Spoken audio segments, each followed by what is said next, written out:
آج کی گفتگو حضرت عثمان بن عفان رضی اللہ عنہ کی سیرت کے حوالے سے کی جائے گی۔ حضرت عثمان رضی اللہ عنہ کی شہادت ہوئی 18 ذی الحج کو۔ آپ صلی اللہ علیہ وسلم نے حضرت رقیہ کے لیے روک دیا تھا کہ وہ بیمار بہت زیادہ تھی، یعنی ادھر بدر فتح ہوا، ادھر رقیہ رضی اللہ عنہ اللہ کو پیاری ہو گئی۔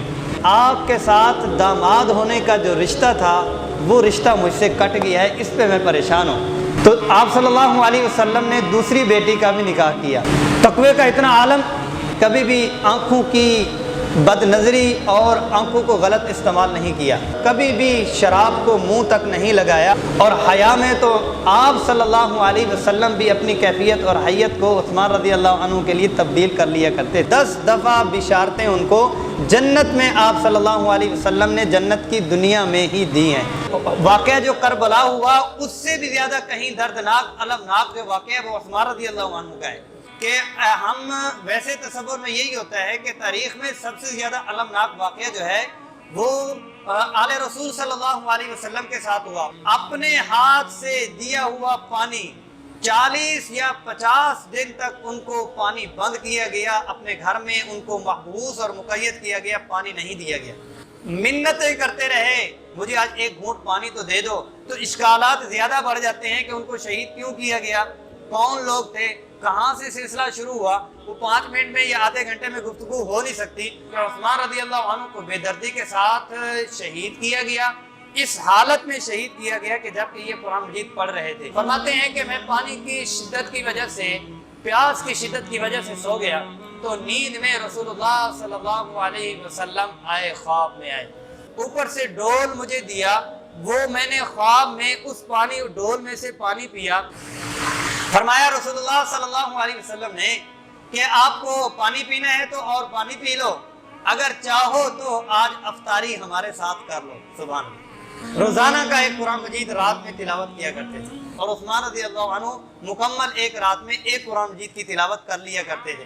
فرمانے لگے کہ جب خوارج نے حملہ کیا تو دایاں ہاتھ جو ہے وہ کاٹ دیا، کہا ظالمو تم نے وہ ہاتھ کاٹا ہے جس نے قرآن عزیز کی بڑی بڑی صورتیں اپنے ہاتھ سے لکھی ہیں۔ جو ہماری کتب حدیث ہیں اس میں 140 احادیث عثمان رضی اللہ عنہ سے مروی ہیں۔ وَلْيَتَلَطَّفْ جس کا ترجمہ ہے کہ بس نرمی اختیار کرو، اس لفظ پہ جب پہنچے تو خوارج نے آپ رضی اللہ عنہ کو شہید کیا کہ میرے ہوتے ہوئے میری آنکھ چمکتی رہے، میری وجہ سے میں نہیں دیکھ سکتا کہ مدینہ المنورہ میں کسی کا بھی خون بہے، بس اس بات پر اپنی جان دے۔ تاریخ بتلاتی ہے جن نے حملہ کیا تھا، جتنے بھی محاصرین تھے وہ سارے پاگل ہو کے مرے۔ یہ جو قرآن عزیز ہم پڑھ رہی ہیں یہ مصحف عثمانی اس کو کہا جاتا ہے۔ آج جو قرآن اس شکل میں حفاظت کے ساتھ ہے، اس کے پیچھے بھی عثمان رضی اللہ عنہ کی خدمات ہیں۔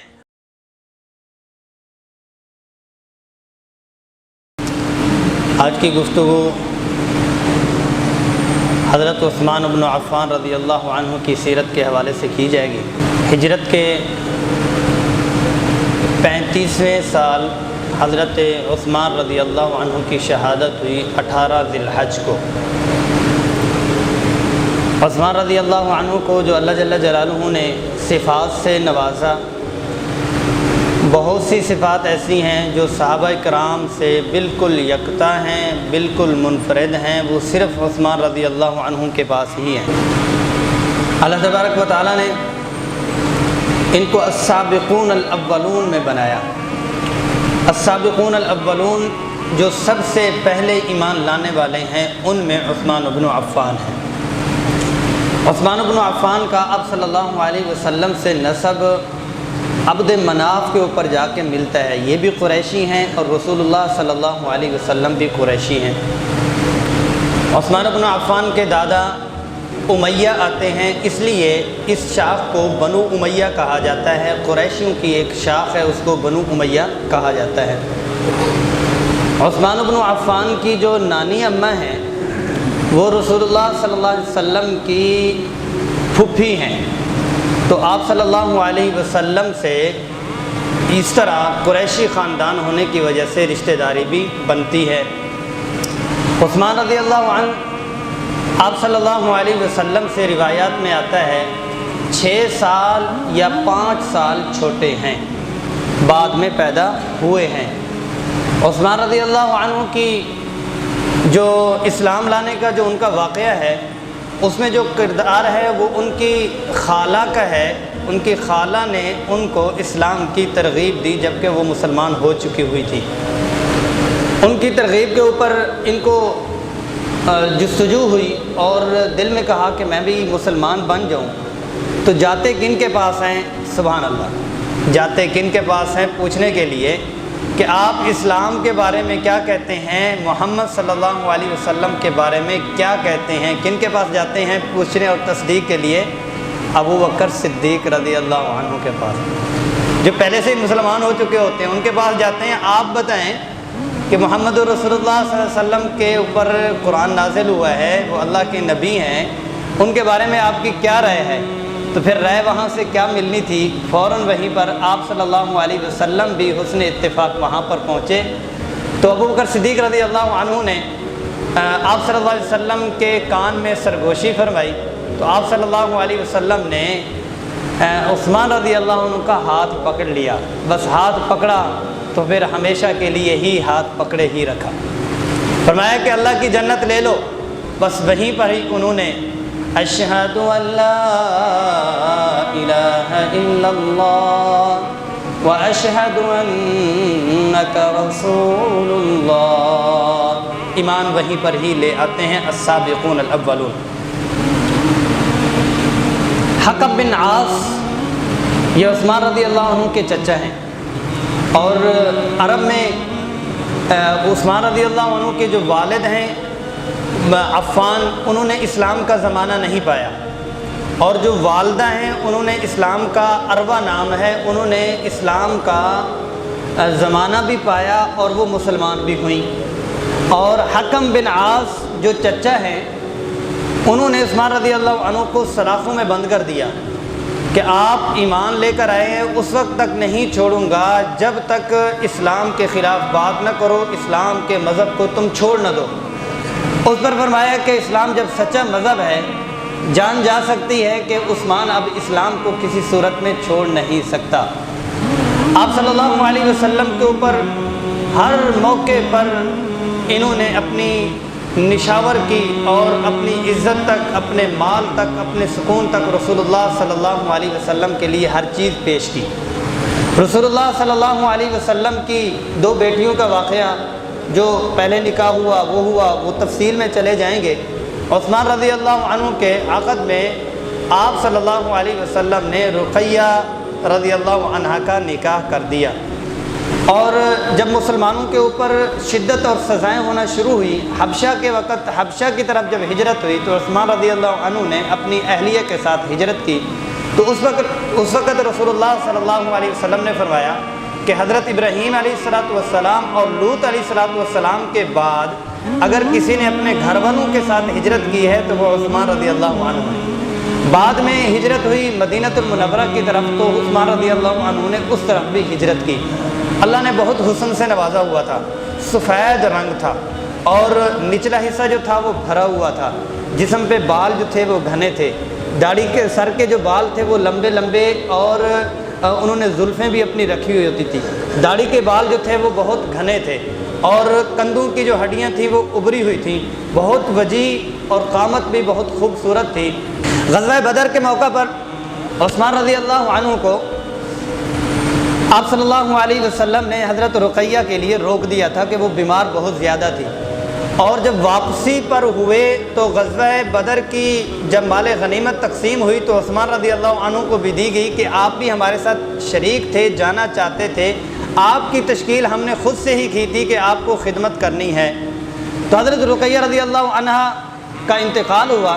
مدینہ المنورہ کے صحابہ فرماتے ہیں کہ بدر والے ادھر سے تکبیر کا نعرہ لگاتے ہوئے مدینہ میں داخل ہو رہے تھے، ادھر سے ہم نے حضرت رقیہ رضی اللہ عنہ کی قبر کی مٹی سے اپنے ہاتھوں کو صاف کیا تھا، یعنی ادھر بدر فتح ہوا، ادھر رقیہ رضی اللہ عنہ اللہ کو پیاری ہو گئی۔ رسول اللہ صلی اللہ علیہ وسلم نے عثمان بن عفان کو دیکھا کہ کافی ملال میں، حزن میں اور پریشان رہتے فوتگی کے بعد، تو اس پہ آپ صلی اللہ علیہ وسلم نے بلایا اور فرمایا کہ عثمان آج کل پریشان بہت رہتے ہو۔ کہنے لگے یا رسول اللہ پریشانی تو بنتی ہے، آپ کے ساتھ داماد ہونے کا جو رشتہ تھا وہ رشتہ مجھ سے کٹ گیا ہے، اس پہ میں پریشان ہوں۔ فرمایا کہ ابھی جبریل امین میرے پاس ہیں اور مجھے کہہ رہی ہیں اللہ نے آپ کی چوتھی بیٹی، تیسری بیٹی ام کلثوم کا نکاح عثمان کے ساتھ کر دیا، آپ زمین پر بھی اپنی اس بیٹی کا نکاح عثمان کے ساتھ کر رہے ہیں۔ تو آپ صلی اللہ علیہ وسلم نے دوسری بیٹی کا بھی نکاح کیا، اور داماد کا جو رشتہ ہوتا ہے وہ کتنا نازک اور کتنی نزاکت والا ہوتا ہے، یعنی بیٹی کو سکون اور سکھ اور گھر والوں کو، سسرالی خاندان کو سکھ ملا ہے تو دوسری بچی بھی ملی۔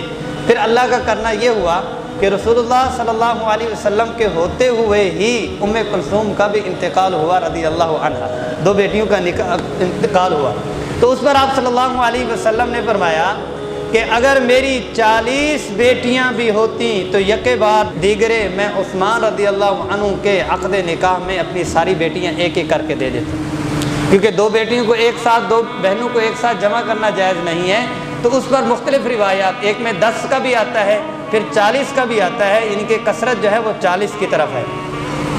صلح حدیبیہ کا موقع ہے اور وہاں پر آپ صلی اللہ علیہ وسلم نے جو اپنا قاصد بنا کر بھیجا، صلح حدیبیہ کا واقعہ مقصود نہیں ہے، یہ والی بات بتلانا مقصود ہے۔ عثمان رضی اللہ عنہ کے بھیجا کہ آپ جائیں مکہ میں، جا کے ان سے بات چیت کر کے، جس میں وہ مشہور ہوا کہ عثمان رضی اللہ عنہ کو شہید کر دیا گیا، بیعت رضوان بھی ہوئی کہ ہم ان کا بدلہ لیں گے۔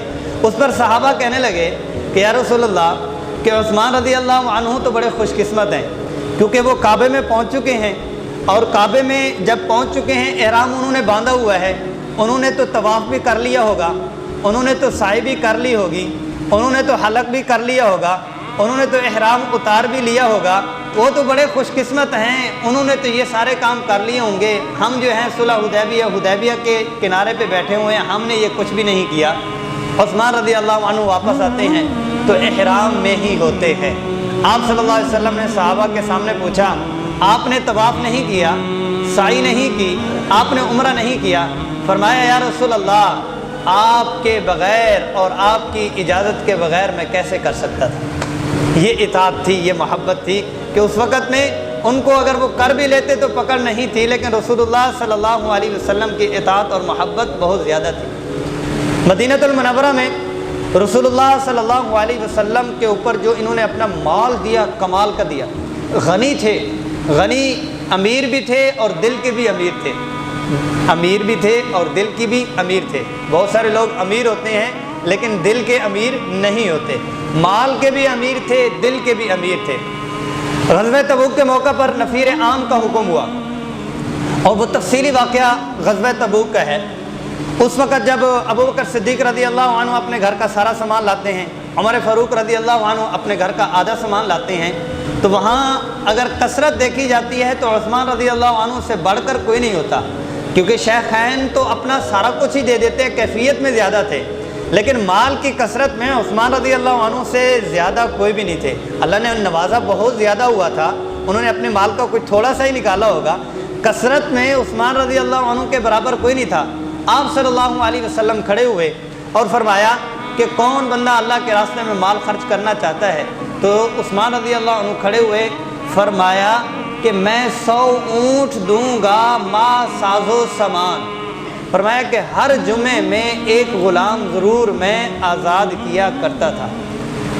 تقوی کا اتنا عالم کہ کبھی بھی زمانہ جاہلیت میں اور اسلام میں کبھی بھی آنکھوں کی بد نظری اور آنکھوں کو غلط استعمال نہیں کیا، اور زمانہ جاہلیت سے زمانہ اسلام تک کبھی بھی شراب کو منہ تک نہیں لگایا۔ اللہ پاک نے اتنا تقوی نصیب کیا تھا، اور حیا میں تو آپ صلی اللہ علیہ وسلم بھی اپنی کیفیت اور حیت کو عثمان رضی اللہ عنہ کے لیے تبدیل کر لیا کرتے تھے۔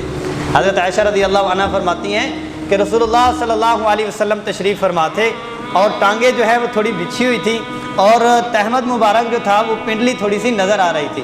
ابوبکر صدیق رضی اللہ عنہ آئے، آپ صلی اللہ علیہ وسلم بیٹھے رہے اپنی حیت میں ہی، پھر عمر فاروق رضی اللہ عنہ آئے، آپ صلی اللہ علیہ وسلم اپنی حیت میں ہی بیٹھے رہے، پھر عثمان رضی اللہ عنہ آئے تو آپ صلی اللہ علیہ وسلم نے اپنی حیت تبدیل کر کے اپنی پنڈلی کو درست کیا اور درست ہو کر بیٹھ گئے۔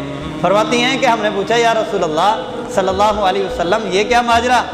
شیخین آئے تو آپ نے ایسا نہیں کروایا، فرمایا کہ میں ایسے شخص سے کیوں نہ حیا کروں جس سے فرشتے بھی حیا کرتے ہیں، جس سے فرشتے بھی حیا کرتے ہیں۔ اللہ جل جلالہ نے بہت نوازا تھا، امیر المومنین بنے۔ امیر المومنین بننے کے ساتھ بہت نرم دل تھے، بہت نرم دل تھے، نرمی بہت زیادہ تھی۔ انہی کی نرمی کی وجہ سے جو خوارج تھے ان کو غلط فائدہ ہوا۔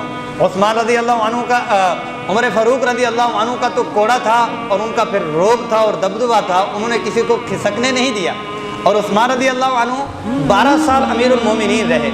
حضرت عمر فاروق رضی اللہ عنہ جب اس دنیا سے پردہ فرمانے لگے تو انہوں نے 6 لوگوں کی شورا بنائی، 6 لوگوں کی شورا بنائی۔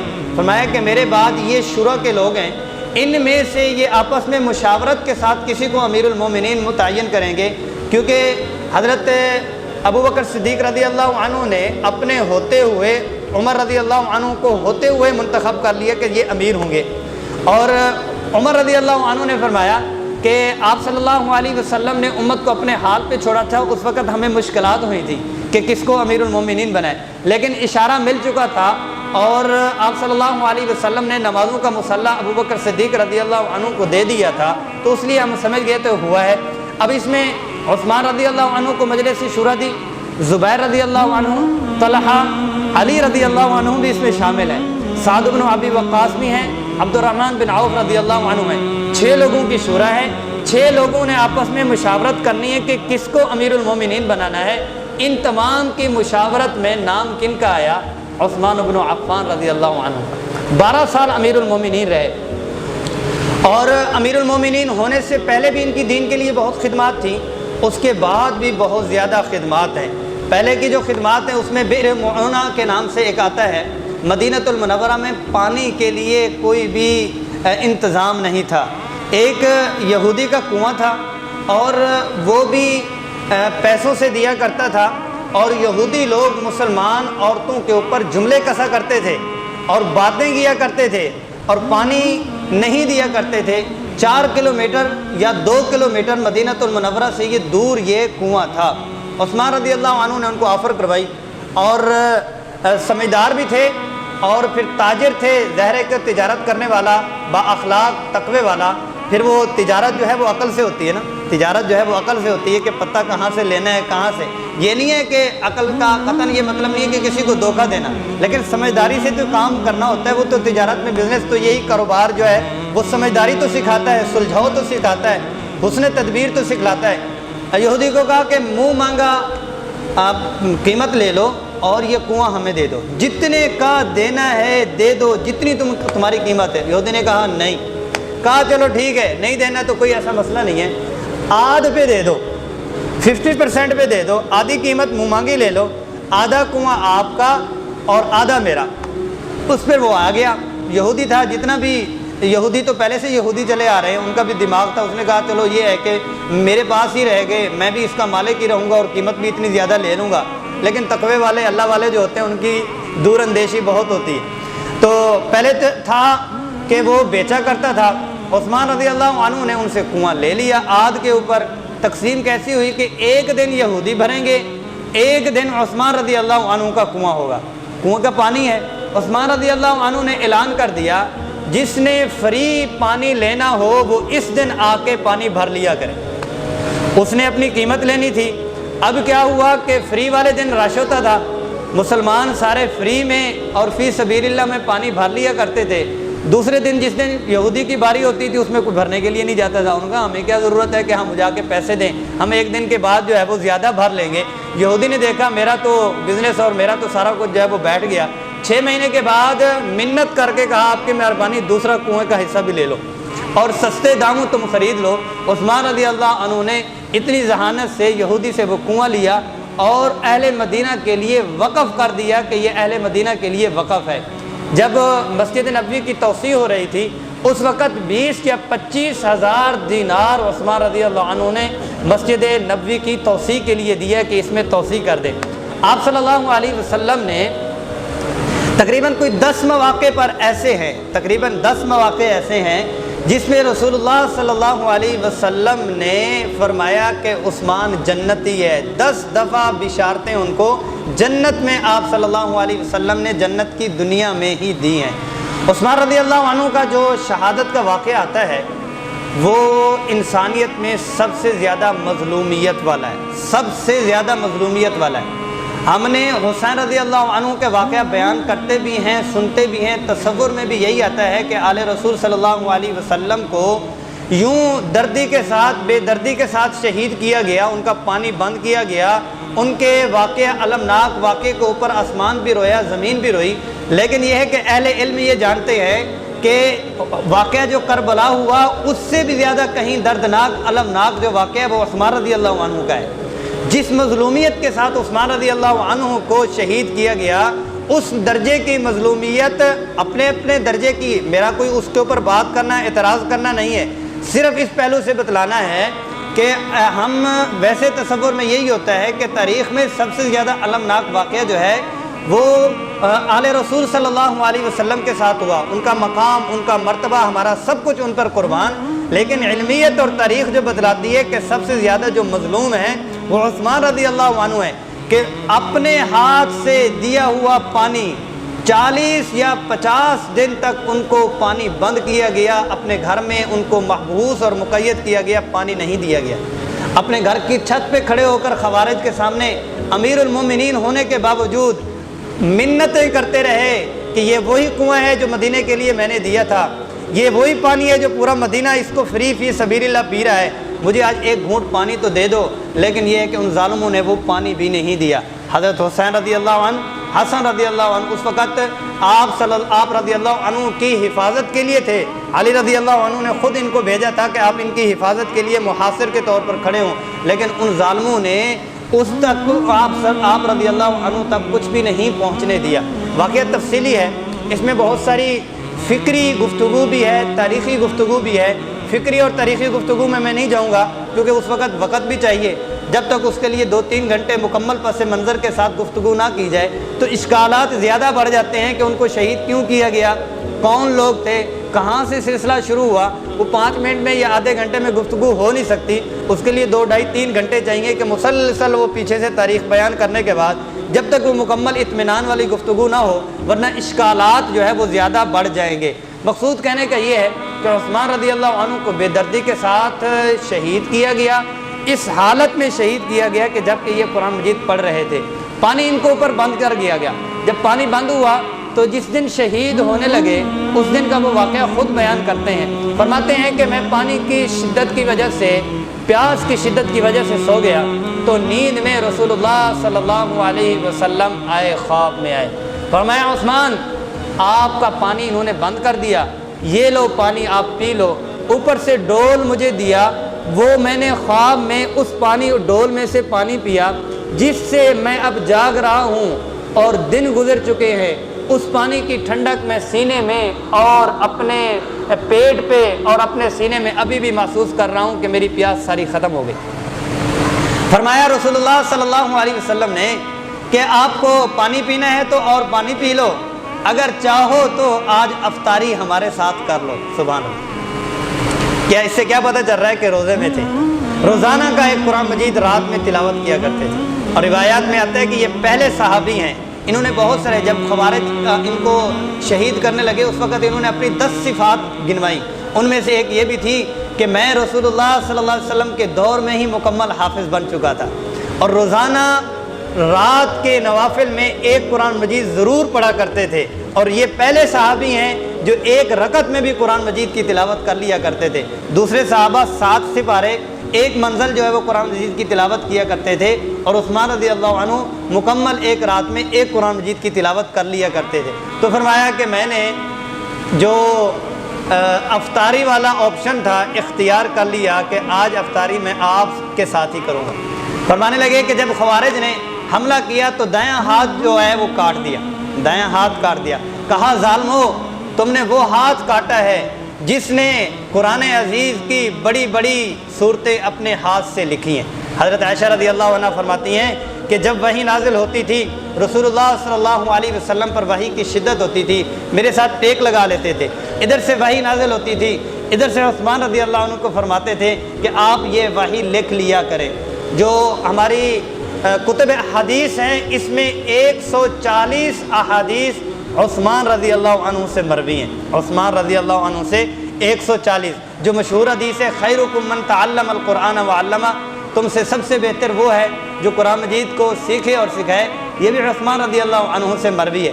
آخری وقت میں جب خوارج نے ان کو شہید کیا تو قرآن مجید کے اس وقت کے اس لفظ ابھی بھی ترکیوں کے پاس ہے غالباً ان کا قرآن عزیز، جس کے اوپر ان کا خون بھی گرا، وَلْيَتَلَطَّفْ، قرآن مجید کے درمیان میں وَلْيَتَلَطَّفْ جس کا ترجمہ ہے کہ بس نرمی اختیار کرو، اس لفظ پہ جب پہنچے تو خوارج نے آپ رضی اللہ عنہ کو شہید کیا۔ انہوں نے وہ اپنی فوج، اپنی اتھارٹی اور اپنا وہ تھا اپنا آرڈر تھا اختیار کیوں نہیں اختیار کیا، اپنی طاقت کو استعمال کیوں نہیں کیا؟ اگر حکم دے دیتے کہ فوج تھی اس وقت عمر رضی اللہ عنہ نے بنا لی تھی، اور جو تھے مجاہدین تھے ان میں وہ لوگ بھی تھے جنہوں نے مشرکین کو، یہودیوں کو اور بڑے بڑے جنگجوؤں کو جو ہے وہ ناکو چنے چبوائے ہوئے تھے، وہ اس وقت موجود تھے۔ لیکن عثمان رضی اللہ عنہ نے درس امن اس پہلو سے دیا کہ میرے ہوتے ہوئے میری آنکھ چمکتی رہے، میری وجہ سے میں نہیں دیکھ سکتا کہ مدینہ المنورہ میں کسی کا بھی خون بہے، بس اس بات پر اپنی جان دے دی، کسی کو کچھ بھی نہیں کہا۔ اللہ نے پھر ان کو پکڑا، کیونکہ جہاں ایسی بات ہوتی ہے اللہ کے لیے جو کام اس طرح سے کیے جاتے ہیں، پھر اللہ کی غیرت، اللہ کی طاقت جو ہے وہ مکمل آتی ہے۔ نائلہ رضی اللہ عنہ عثمان رضی اللہ عنہ کی بیوی ہیں، تو جب وہ خوارج آئے تو عثمان رضی اللہ عنہ کی بیوی آگے آئی، فرماتی ہیں کہ کیوں اللہ کے ایک محبوب بندے کو تم شہید کرنے لگے ہو؟ تو وہ ایک ظالم ہے، اس نے آنکھ کے دیکھ چماٹا مارا حضرت نائلہ رضی اللہ عنہ کے اوپر، تو اس پر عثمان رضی اللہ عنہ نے دیکھا، فرمایا کہ اللہ تیرے دونوں ہاتھ کاٹے اور تیری دونوں ٹانگیں کاٹے اور تجھے اندھا کرے اور تجھے جہنم میں ڈالے۔ ابو قلابہ کہتے ہیں کہ شام میں میں نے ایک بندے کو دیکھا اور وہ چیخ رہا تھا، کہہ رہا تھا النار النار النار، آگ آگ اور آگ۔ ہے کہ کیا ہوا، کیوں آگ آگ کہہ رہے ہو؟ کہا کہ میں نے حملہ کیا تھا، اس وقت مجھے بد دعا ہوئی تھی، یہ دیکھو میرے دونوں ہاتھ کٹ چکے ہیں، میری دونوں ٹانگیں کٹ چکی ہیں، میں آنکھوں سے اندھا ہو چکا ہوں، اب مجھے یہ بھی یقین ہے کہ میری قسمت میں کیا ہے، آگ ہے اور آگ ہے۔ عثمان رضی اللہ عنہ پر روایات میں آتا ہے، تاریخ بتلاتی ہے، جن جن نے حملہ کیا تھا، جتنے بھی محاصرین تھے، وہ سارے پاگل ہو کے مرے، سارے پاگل ہو کے مرے، کہ مظلوم کو جو اتنے عبادت گزار اور اتنا مقام اور مرتبہ اور رسول اللہ صلی اللہ علیہ وسلم کی ان کے ساتھ اتنی محبت اور اسلام کے لیے ان کی اتنی خدمات، ان خدمات میں ایک خدمت بہت بڑی یہ بھی ہے، یہ جو قرآن عزیز ہم پڑھ رہی ہیں، یہ مصحف عثمانی اس کو کہا جاتا ہے، آپ نے کہیں پڑھا ہو مصحف عثمانی کہا جاتا ہے، یہ مصحف عثمانی ہے، کیونکہ قرآن عزیز جو ہے وہ 7 لہجوں میں اترا ہے، 7 لہجوں میں اترا ہے۔ ان کی روایات لغت قریش کے اوپر حضرت حذیفہ رضی اللہ عنہ نے ان کو اس چیز کے اوپر ترغیب دلی اور توجہ دلائی، انہوں نے مجلس شورا کے تحت لغت قریش کے اوپر جو قرآن مجید کو اتارا گیا تھا، حضرت ابوبکر صدیق رضی اللہ عنہ کے دور میں کتابت کی شکل میں کام ہو چکا تھا، حضرت عائشہ رضی اللہ عنہ سے مصحف منگوایا اور تمام صحابہ کی ایک مجلس شورا بنائی، مجلس شورا کے تحت میں قرآن عزیز کو ایک روایت میں جمع کروایا، باقی روایات جو تھیں ان کو علیحدہ کر دیا۔ آج جو قرآن اس شکل میں حفاظت کے ساتھ ہے، اس کے پیچھے بھی عثمان رضی اللہ عنہ کی خدمات ہیں۔ اللہ جل جلالہ ان کا تقوی، ان کی للہیت، ان کی سخاوت کا ہمیں بھی کچھ حصہ نصیب فرمائے۔ سیرت مصطفیٰ، سیرت مصطفیٰ،